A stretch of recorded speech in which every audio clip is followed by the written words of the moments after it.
Laurent est protestant. Il va au temple parce qu'il est amoureux de la fille du pasteur. Marie-Pierre va à la messe tous les dimanches et anime le catéchisme dans le collège de son fils. Slimane est musulman. Il fait le ramadan pour faire plaisir à sa mère, mais il ne croit pas vraiment en Dieu. Gabriel, juif fervent, éteint la lumière et ne touche plus à un appareil électrique dès le vendredi soir et tout le samedi, c'est Shabbat. Sophia dit qu'elle est catholique parce qu'elle est baptisée, mais elle ne va à l'église que pour les enterrements et les mariages. André est athée et quand on lui parle de Dieu, ça lui donne des boutons. Georges se demande si Dieu existe et ça l'angoisse parce qu'il voudrait bien qu'il y ait quelque chose après la mort. Alain est juif, il ne croit pas en Dieu, mais il fréquente la synagogue de son quartier parce qu'il apprécie le rabbin. Lucien est agnostique, Dieu ne l'intéresse pas. Noémie croit en la réincarnation et pense que dans une vie antérieure, elle était une fleur. Abdel, en revanche, prie 5 fois par jour en direction de la Mecque, quand son travail lui en laisse le temps. Pour la majorité des Français, la religion est secondaire. Elle fait simplement partie de leur culture ou de leur passé. Pour d'autres, c'est primordial et ça conditionne beaucoup d'actions dans leur vie. Mais il s'agit de leur vie privée et ça ne regarde qu'eux. La France est un pays laïque, ce qui veut dire que l'État et les institutions religieuses sont séparés. Le pouvoir doit laisser la liberté de religion à chacun, ne doit favoriser aucune religion et n'afficher dans les bâtiments publics aucun signe religieux. Les membres de la fonction publique doivent être totalement neutres en matière religieuse. C'est très particulier à la France et ça date de la fin du 19e et du début du 20e siècle.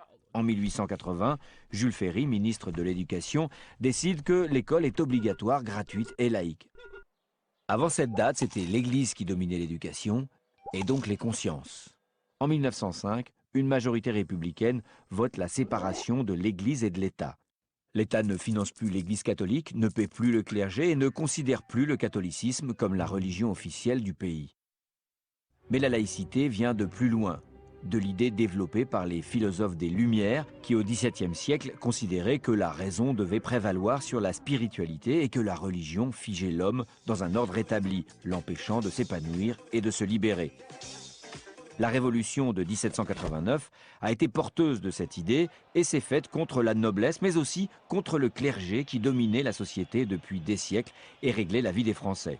Depuis la Révolution, et en dehors des périodes de restauration et d'empire, le pouvoir entretient avec l'Église des rapports de méfiance.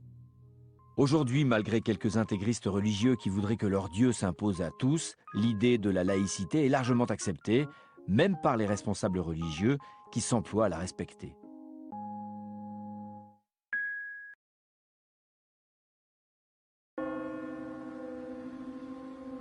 La République peut-elle accepter le port ostensible de signes religieux?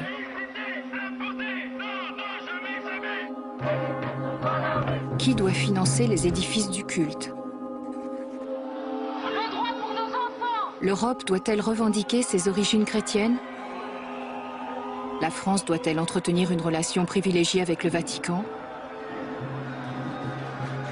Autant de polémiques, autant de sujets brûlants. En 1905 déjà, les élus de la nation se posaient les mêmes questions. À l'Assemblée nationale, de gros volumes reliés renferment l'histoire de la laïcité à la française. Une histoire ancienne, mouvementée, violente même. La Révolution française a rompu l'unité de l'État et de la religion. Le roi n'est plus le représentant de Dieu sur terre. Les biens du clergé sont confisqués, de nombreux prêtres sont exécutés. La France est ravagée par la guerre civile.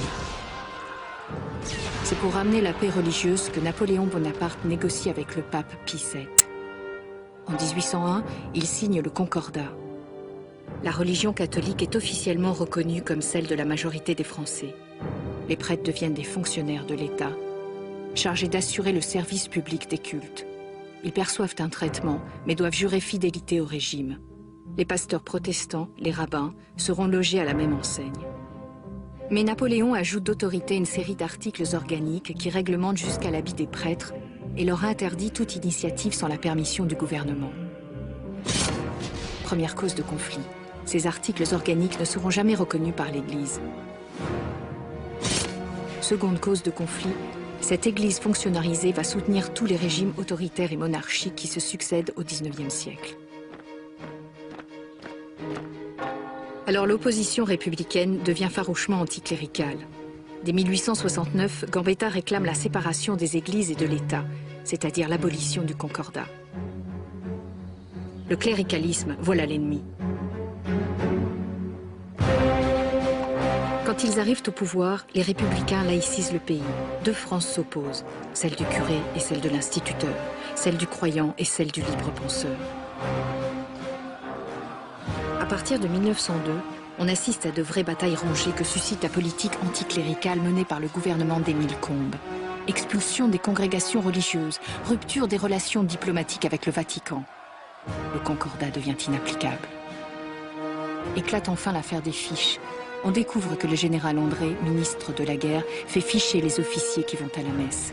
Le scandale est tel que le gouvernement Combes finit par être renversé. C'est alors que s'engage la grande bataille parlementaire de 1905.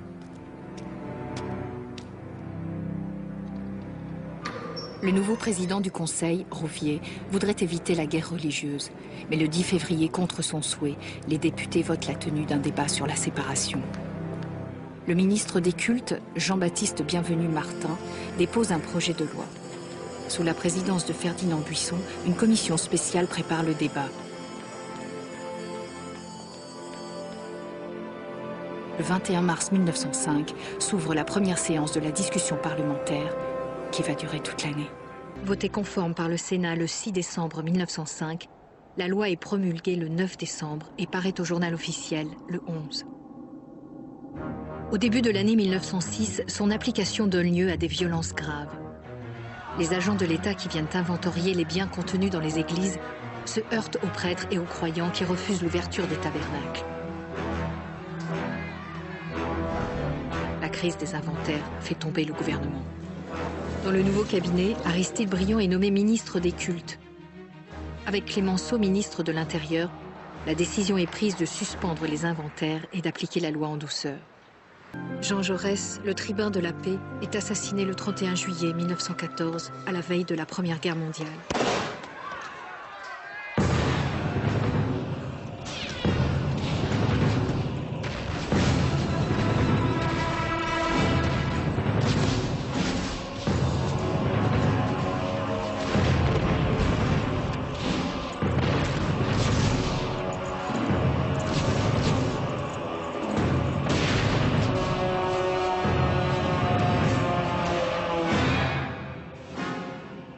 Dans les tranchées, cléricaux et anticléricaux partagent les mêmes épreuves. À la fin de la guerre, l'Alsace et la Moselle redeviennent françaises, mais elles obtiennent un statut religieux particulier. Après la mort d'Aristide Briand le 7 mars 1932, Maurice Allard reste le dernier grand témoin du débat de 1905. Battu en 1910 et redevenu simple journaliste, il vivra jusqu'au 27 novembre 1942. Il verra sous l'occupation le gouvernement de Vichy rechercher l'appui de l'Église.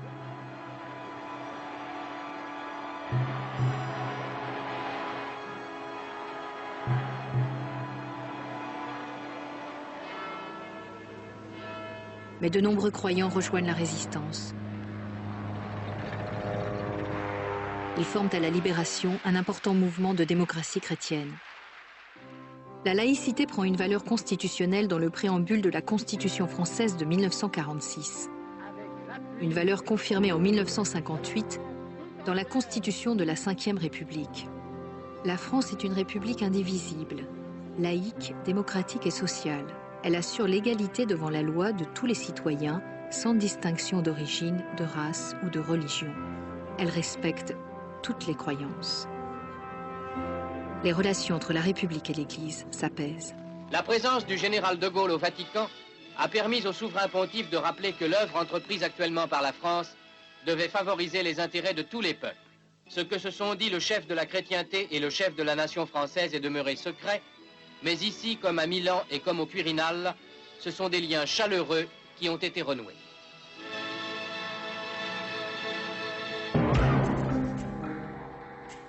En 1989, la rentrée scolaire est perturbée par un incident inattendu.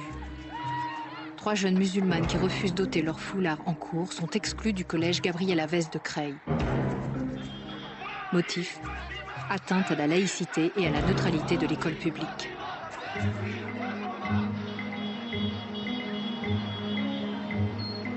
problème n'est pas des croyances, le problème est de la manifestation extérieure de cette croyance dans l'enceinte des locaux scolaires et notamment en classe. De nouveau, la France s'interroge sur la laïcité.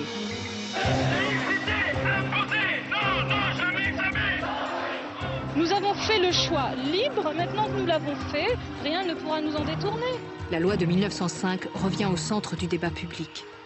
Si se produisent comme se sont produits des cas de blocage, c'est-à-dire d'enfants qui vont à l'école, notamment, mais ils ne sont pas les seuls, il y a aussi d'autres signes religieux actuellement présents à l'école, mais notamment avec un foulard sur la tête, je préconise que les directeurs d'établissement et les enseignants disent à ces enfants et à leurs parents qu'ils ne doivent pas venir à l'école dans ces conditions.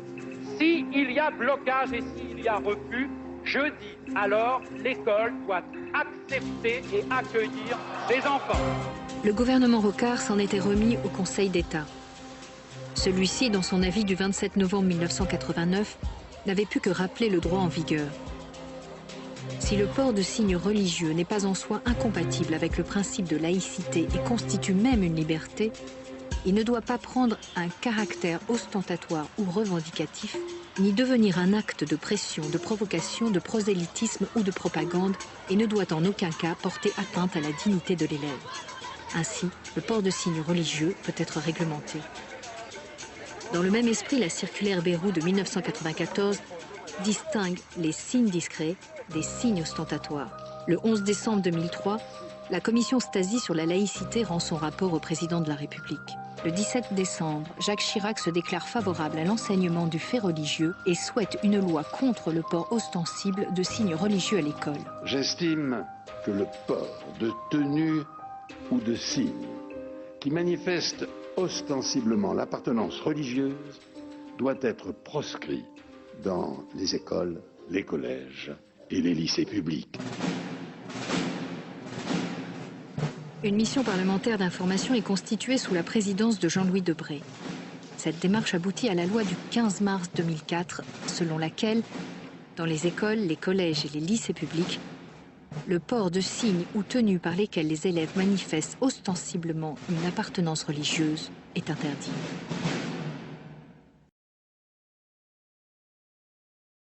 La laïcité n'est pas respectée en France depuis, je dirais, quelques décennies, dès lors que nous avons tourné le dos à la loi de 1905 sans le dire. Par exemple, le financement par l'État, par le public d'écoles privées. L'État finance, comme je l'ai dit, avec les lois Debré, et qui ont été aggravées d'ailleurs, y compris sous la gauche, elle finance des écoles privées catholiques, oui.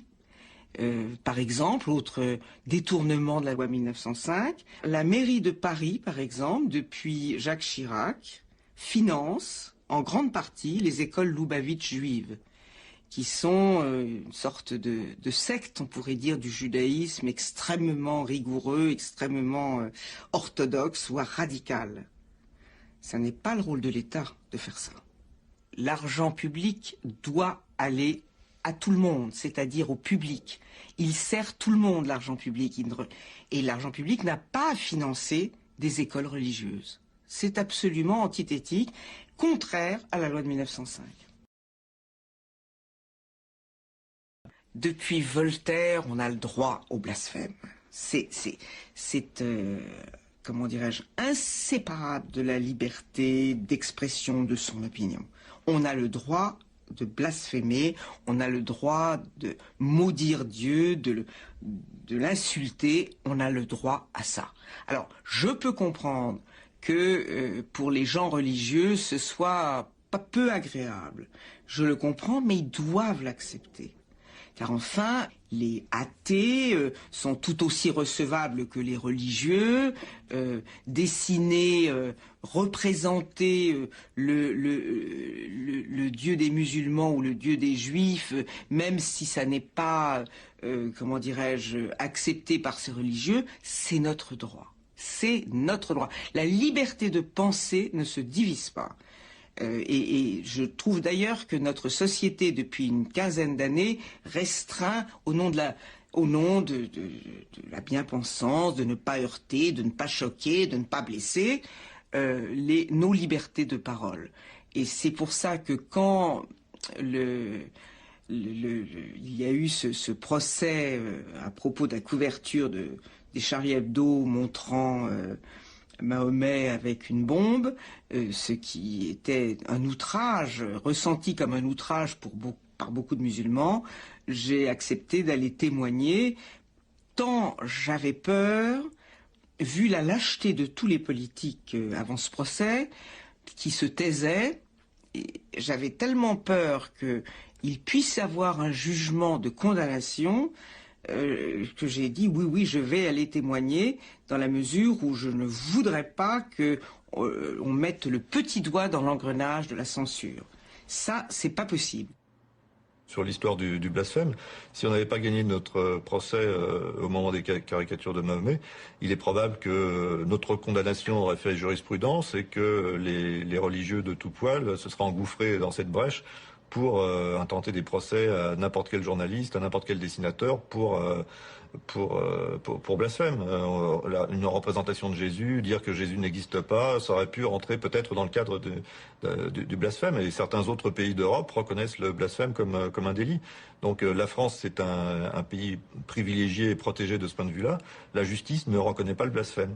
Et il aurait suffi qu'on perde pour que ce soit le début d'une reconquête des religieux en France.